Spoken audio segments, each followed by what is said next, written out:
Sí. ¿Quieres una pregunta? Carlos, te damos cuenta de algo que hablaste hace muy poquito, de la idealización De los vínculos. ¿Por qué vos como representante digamos, de los medios de comunicación, de la prensa, por qué se insiste tanto en el siglo XXI, en el 2014, encasillar en derecha, izquierda y centro? ¿Es importante eso? No, yo creo que no hay más derecha, izquierda o centro. Creo que hay acciones de derecha, acciones de izquierda, acciones de centro, y se combinan. Me parece que hoy la diversidad de la sociedad rompió con esos paradigmas. Me parece un paradigma antiguo. Pero a los medios les gusta encasillar, Bueno, a los políticos. Los medios también se manejan con paradigmas antiguos. No, la política y los medios son toda parte de un mismo negocio, mercado, por así decirlo. Vos fíjate, la primera reacción, voy a apagar esto porque me da justo acá.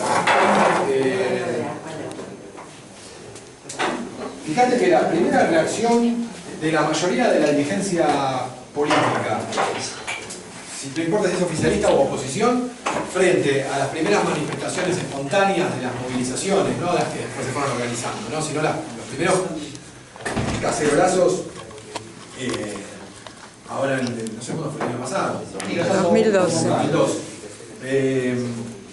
La primera reacción de la dirigencia política tradicional fue decirle a la gente: constituyan un partido político y vayan a la disputa electoral. Lo que es una perversidad, porque justamente, digamos, la expresión que se estaba manifestando allí, digamos, no era ir a jugar al terreno ese. Entonces, la dirigencia política se maneja con paradigmas totalmente obsoletos, muchos de ellos. Me parece que hay ese una... mismo argumento lo expresó Obama y lo expresó Erdogan en Turquía.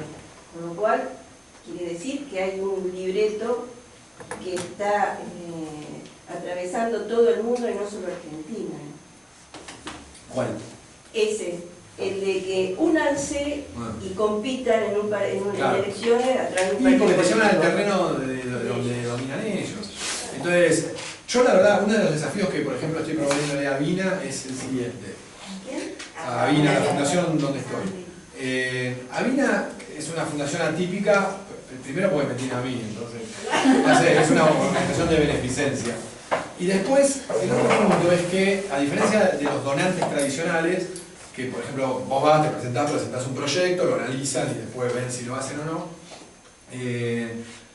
Avina no tiene ese formato. Lo que hace es construir vínculos, ¿no? Es decir, nos identificamos a Toti, empezamos a acompañarlo a Toti, pum pum pum, y a partir de ahí empezás a recorrer un camino conjunto, que puede ser a partir de una donación, o que termine en una donación o no. Tal vez hay mucha gente, digamos, vinculada a Avina que nunca ha recibido plata de Avina y sin embargo hacemos cosas juntos. Entonces, cuando antes teníamos un sistema como más cerrado, Avina, ahora como apoya procesos colaborativos se flexibilizó, pero antes te nombraba como líder Avina, ¿no? Es decir, te hacía como una solicitud de ingreso, una huevada. Por suerte lo saco. Entonces, los líderes Avina que podían ser acompañados por Avina, si se volcaban en la política, los desactivaba, digamos, Avina dejaba de acompañarlos. Lo que era una irracionalidad absoluta, porque muchos de esos líderes por ahí llegaban a poder disputar poder gracias al apoyo de Avina. Entonces, con Toti fue uno de los primeros, siendo Toti líder de Avina, cuando Toti decide ir a la política, ahí empezamos a meter la cuña dentro de Avina, a decir, es ridículo lo que estamos haciendo, digamos. Al contrario, si una persona de la sociedad civil tiene vocación de ir a la disputa política, hay que acompañarlo. Porque ¿qué pasa con la mayoría de los líderes que van de la sociedad civil que van a la política? La sociedad civil no tiene capacidad de acompañar al líder en convertir el cargo en espacio de poder. Entonces, accedes a un cargo dentro de una estructura que te termina o corrompiendo, o aislando, o expulsando, ¿no? Porque no tenés el espacio de poder para romper la estructura, para poner en cuestión la estructura. Entonces, el desafío ahí que estamos planteando en Avina es ver cómo podemos generar una fundación por afuera de Avina que tenga recursos para achicar la asimetría que existe entre el líder social que va a la disputa y el que viene del aparato partidario y va a la disputa. Hay una asimetría feroz, ustedes, bueno, lo viven. Entonces, ahí hay un punto que a mí me parece que es fundamental, cómo la sociedad civil genera capacidad para acompañar a estos líderes sociales, que van a la disputa política y se quedan solos. Por eso a mí me parece que la experiencia de Gustavo Vera es interesante para seguir, por dos motivos. Primero porque él no se aparta de la organización, sino que va como el candidato de la organización. Es decir, Gustavo Vera va como el candidato de la Alameda. Es la Alameda. Es la Alameda. Y la Alameda juega políticamente ahí, porque es parte de la estrategia de la Alameda, es como la quinta pata de la Alameda. Tiene 4 patas, que si quieren después les explico porque es interesante el modelo, y la quinta sería la pata política. ¿Cómo generamos transformación normativa desde adentro del Estado? Y lo otro que me parece que está poniendo en cuestión, que bueno, Totti también lo hizo, el plano del Congreso Nacional me parece que te diluye mucho más y ahí el poder es mucho más fuerte. En la legislatura me parece que tenés, es más en la medida de lo que uno puede impactar y genera un poco más de barullo. Pero por ejemplo, esta decisión de Gustavo de donar parte de su sueldo. ¿Cuál fue la reacción? Lo primero que fueron a decir es, si querés donar, hacelo en secreto. Y entonces Gustavo le dijo, está loco, yo estoy donando justamente para poner en cuestión al sistema.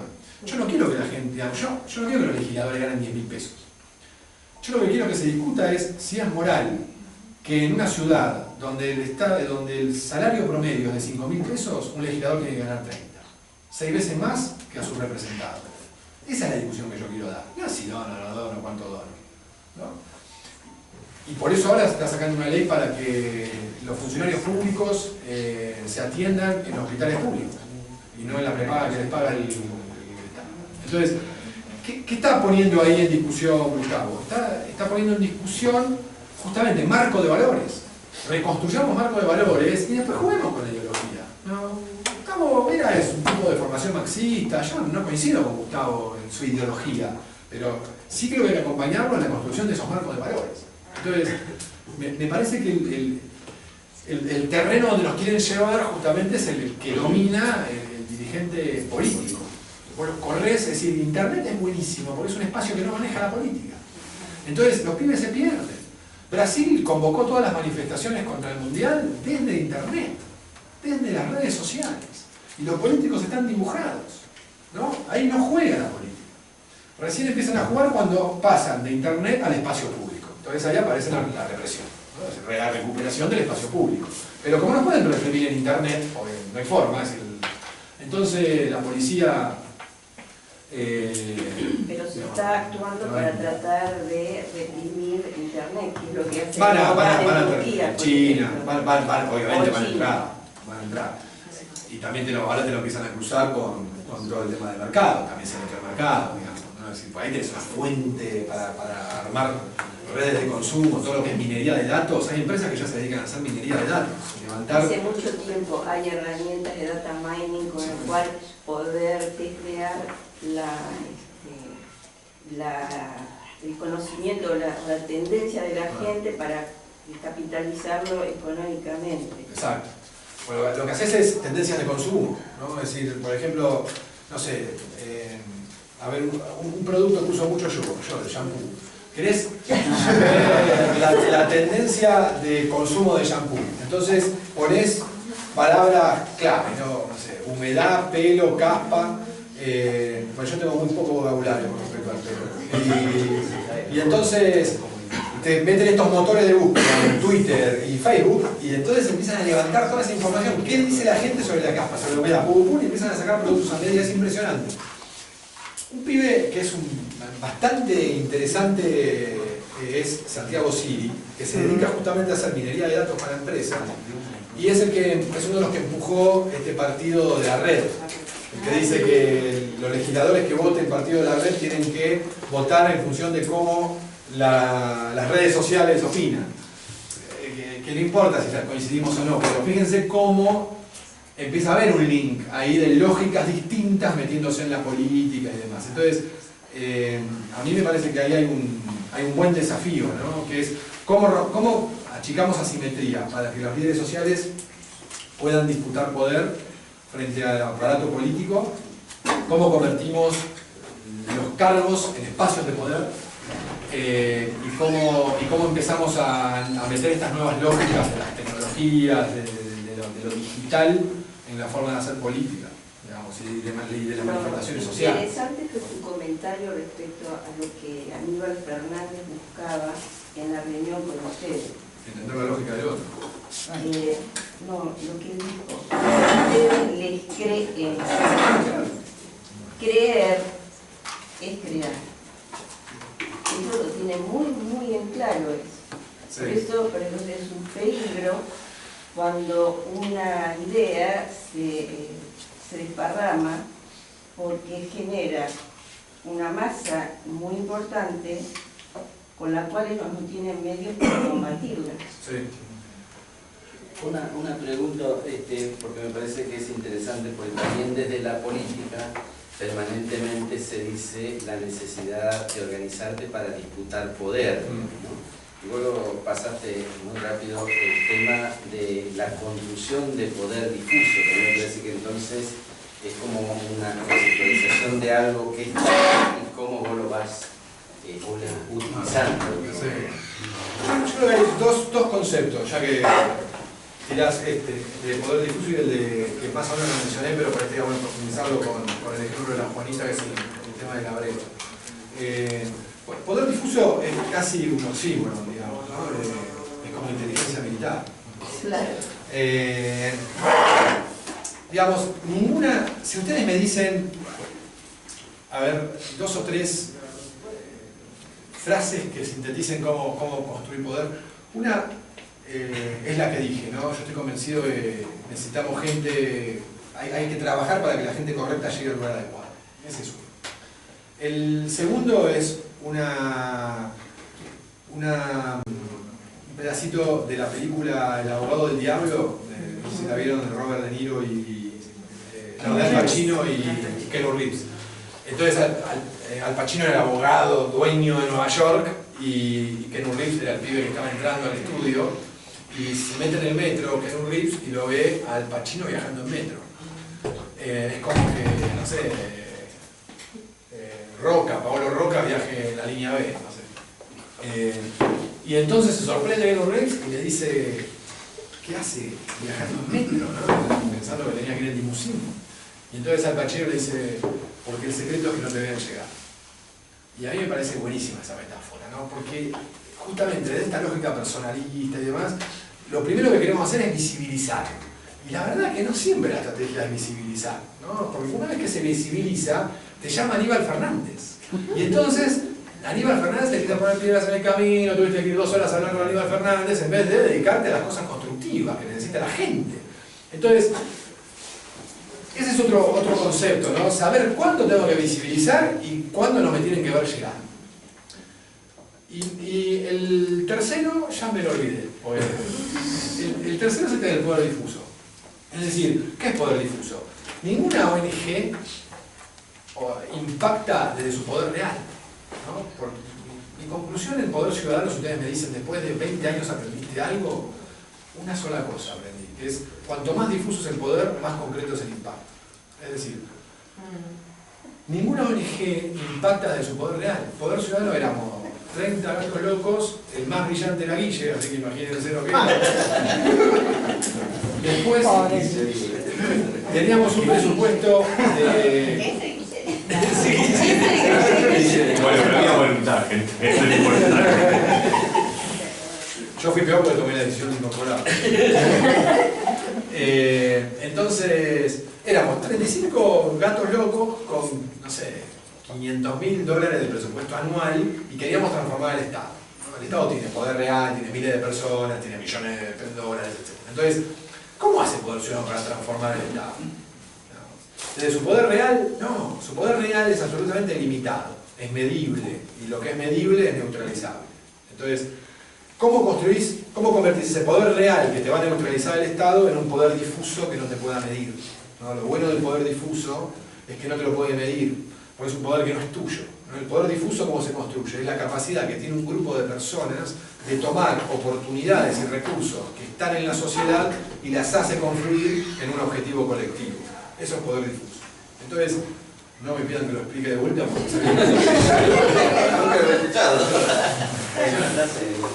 entonces, ¿cómo se construye el poder difuso de una ONG? Y se construye a tu limitado staff, le sumás voluntariado. El voluntariado, la militancia, es poder difuso. Porque no es de la organización. El militante se va donde quiere, no tiene un sueldo.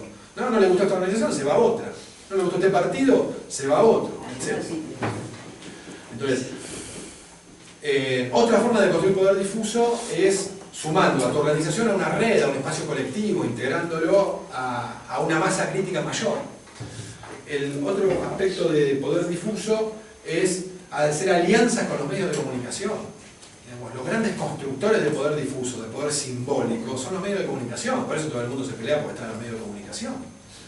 Entonces, a tu limitada llegada, cuando el Poder Ciudadano se opuso a la reforma de la ley del Consejo de la Magistratura, un legislador oficialista que defendía el proyecto de modificación dijo: la organización que se opone a esta reforma no junta gente ni para abrazar una cabina telefónica. Y tenía razón, porque la estrategia no es masividad, es justamente ir a los medios e instalar desde los medios una agenda que necesitarías, no sé, 1 millón de personas para poder instalarla, y la capacidad no la tenés. Entonces, concepto de poder difuso para poder generar impacto me parece que es fundamental. Que no te vean llegar es el otro concepto. Y otro concepto, bueno, trabajar para que la gente correcta llegue al lugar adecuado, porque si no llego yo. Y el cuarto concepto tiene que ver con este concepto que decía antes, de corrernos de la lógica de sector y trabajar el concepto de red. O mejor dicho, de brecha. La capacidad que vos tengas de operar en la brecha te va a generar mucha más capacidad de impacto. Porque es muy poca la gente que sabe operar en la brecha. Y un buen ejemplo es lo que hicieron, el ejemplo de Martín Churba y Totti. Es decir, ¿por qué funcionó esa alianza? Funcionó porque recorrieron la brecha. Martín se corrió de la comodidad de Recoleta y de su mundo fallo. Totti se corrió del prejuicio de piquetero, de decir, este pibe que está diseñando ropa para multimillonarios. Imagínense que Martín Churba cobra la musculosa $200, imagínense las remeras con mangas. Son impagables.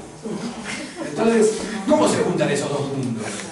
Bueno, se juntan teniendo claro cuál es la brecha que queremos recorrer, cuál es la síntesis de contradicciones, no ideologizando el vínculo y teniendo muy claro sobre la mesa qué le aporta a uno al otro, ¿no? Porque no se engañaron entre ellos. Martín le dijo: yo con vos quiero complementar mi perfil de fashion con un perfil social. Y Totti le dijo: yo con vos quiero poner en marcha el taller de costura, ¿no? Y los dos tenían muy claros los intereses, había un alineamiento de intereses que les permitió recorrer el camino. Ahora, ¿por qué pudieron recorrer el camino? Porque los dos se corrieron de su sector y recorrieron la brecha que los separaba, la usaron de camino para recorrerlo. Entonces, la capacidad que vos tengas de recorrer la brecha me parece que también es fundamental, de vuelta, para ampliar la capacidad de articulación de diferentes, ¿no? Que Totti se puede haber articulado con Martín, por eso todo el mundo lo levantó, porque en realidad lo importante ahí no era si el guardapolvo era lindo o feo, ¿no? El concepto que se transmitió ahí es que casi los extremos opuestos de la necesidad de la cuenta y de la abundancia de Recoleta podían confluir en algo juntos. Entonces, eso a mí me parece que es fundamental, porque si cada uno sigue empoderando y construyendo su sector, estamos fritos, ¿no? Es decir, entramos en la lógica de la democracia sectorial, ¿no? Es decir, empieza la pugna de agendas sectoriales. ¿Te puedo hacer una preguntita? Me pareció interesante lo que explicaste sobre potencia para el impacto. Eso nada más te parece. No, pero porque ahora lo vas a ampliar. Institucionalidad, incentivo y masa crítica. En este punto, ¿qué importancia tiene el desafío de un proceso ético? La ética. Sí. ¿En qué se puede implementar para la función que estamos cumpliendo? ¿En qué puedes? A ver, la ética es el concepto de cómo llevas dignidad humana. Y la dignidad humana tiene que ver con la plena vigencia de los derechos humanos. Entonces, lo podés implementar de todas las maneras que se te ocurran, mientras justamente haya un marco de valores que te llevan a que la gente acceda a dignidad humana. Digamos, este colegio es dignidad humana. ¿no? Es generar la oportunidad a personas que puedan acceder a la educación. ¿Y la educación? ¿Qué hace la educación? Nivela el acceso a oportunidades. Entonces, hay miles de expresiones de cómo generar dignidad humana de la sociedad civil y de la política, y menos porque hay una captura, digamos, de lo público en pos de intereses personales, de sector o lo que sea. Pero cuando el Estado funciona para un proyecto ético, el Estado lo que te genera es escala. Vos desde un partido político o desde una organización social podés generar buenos proyectos, pero no tienen escala. La herramienta que se da a la sociedad para generar escala es el Estado, nos gusta o no. Después lo podemos mejorar, etc. Pero hay que ir por el Estado. Hay que convertir al Estado en un proyecto ético, eso es lo que tiene que lograr. Una vez que vos convertiste al Estado en un proyecto ético, ¿no? y sacaste los intereses digamos, del mafioso que te arma la asociación ilícita y te lo captura, del sindicalista que tú dices de Estado para robar en la obra social, etcétera, etcétera. Una vez que lo desectorializás y lo descartelizás, esa herramienta puesta en función de un proyecto ético es lo que le da escala a la sociedad. Lo dijo otro filósofo contemporáneo, Luis Barrionuevo, ¿no? Dejemos de robar 2 años y arreglamos el problema de Argentina. Y tiene razón, además lo dice con conocimiento de causa. Barrionuevo era dueño de Lola, el restaurante ahí en Recoleta, es su declaración jurada parece vacía y el tipo era dueño de Lola. ¿No? El restaurante ahí en Recoleta, al frente del cementerio. También maneja las barras bravas. ¿Cómo? Que también maneja las barras bravas de varias. Entonces el tema es, si vos, este país es un país que lo arreglás con 2 o 3 políticas públicas. Digamos, ¿cómo descomprimís el conurbano? El conurbano no tiene solución, entonces necesitas políticas públicas de redistribución de gente poblacional. Para eso tenés que generar, obviamente, polo de desarrollo en las provincias. Descentralizar el conurbano es un punto. Vos levantás vuelo, haces 3 minutos de avión, está todo vacía, la Argentina está vacía. Entonces, ahí tenés una política, pero claro, andás a quitarle a todos estos intendentes que condicionan en definitiva y chantajean a la democracia el poder del conurbano. Son los primeros interesados en generar el conurbano, es insustentable por otro lado. Claro, la pregunta básicamente era ¿qué importancia o qué es lo que se puede implementar desde la ética para ese cambio? Para ese cambio que se necesita. No, es que yo creo que la ética es lo que tiene que regir el cambio. Es un concepto, digamos. O trabajás por la dignidad humana o trabajás por tu dignidad. El tema es cómo le entras a esto y cómo se rompe. Yo lamentablemente veo mucho vedetismo, veo muy bueno. Totti arrancó diciendo lo bajo que vuela la política, ¿no? Y lamentablemente lo veo eso. La agenda, RAP, la red de acción política que reúne, bueno, Totti está en esa red, etc. Se supone que reúne a lo mejorcito de la política y a Totti. Entonces nada, junta gente de distintos perfiles, pero dentro de todo van buscando gente que más o menos se pueda dialogar. Sí. Entonces, armaron un viaje eran como 20 políticos de distintas extracciones, distintos niveles y demás, a Harvard. Un día y medio, 10 profesores de Harvard habían donado 1 hora cada uno para darle charlas a este grupo de políticos argentinos y de paso nos colamos algunos más. Y entonces, en un momento le preguntan a un tipo brillante, un brasileño, Mangabeira, se llama Mangabeira Unger, le preguntan por qué le gustaba estudiar a la Argentina. Y el tipo responde, a mí me gusta estudiar curiosidades y Argentina es el único país que logró subdesarrollarse. Entonces eran todas reflexiones de este tipo, ¿no? Mucho más fundadas. Y un tipo hablando, por ejemplo, de India y China, es decir, agendas de la patente pensada como bien público y no como regalía, cosas sofisticadas, digamos, ¿no? Para lo que es la agenda de acá. Y después volví con muchos de ellos, De hecho volví con el actual, me tocó ida y vuelta el asiento al lado del actual gobernador de Chubut. No, Bussi lo reemplazó. Bussi. Bussi. Y entonces venía hablando con ellos, qué sé yo, y me decían, después de haber hecho este viaje, me da vergüenza la agenda que tenemos en los políticos de distintos partidos y de distintos niveles. Decían, es una vergüenza la agenda que tenemos en Argentina. Entonces, a mí me parece que el tema es cómo empezamos a hacer este cambio de lógica, ¿no? Para mí no es un problema de personas, es un problema de lógica. Porque la verdad que ha habido, cuando estuvimos con Guille en Santiago del Estero, lo que te decía así la gente que más o menos hacía un análisis más allá de Juárez y de quién viene, lo que te decían era, acá se va a dar un juarismo sin Juárez. Es decir, la misma lógica pero con otro ejecutor. Y lo que van viendo es eso. Digamos, lo que creo que nos tenemos que concentrar es en cómo empezamos a cambiar las lógicas, porque si entendemos cómo cambiar la lógica, lo demás es instrumental.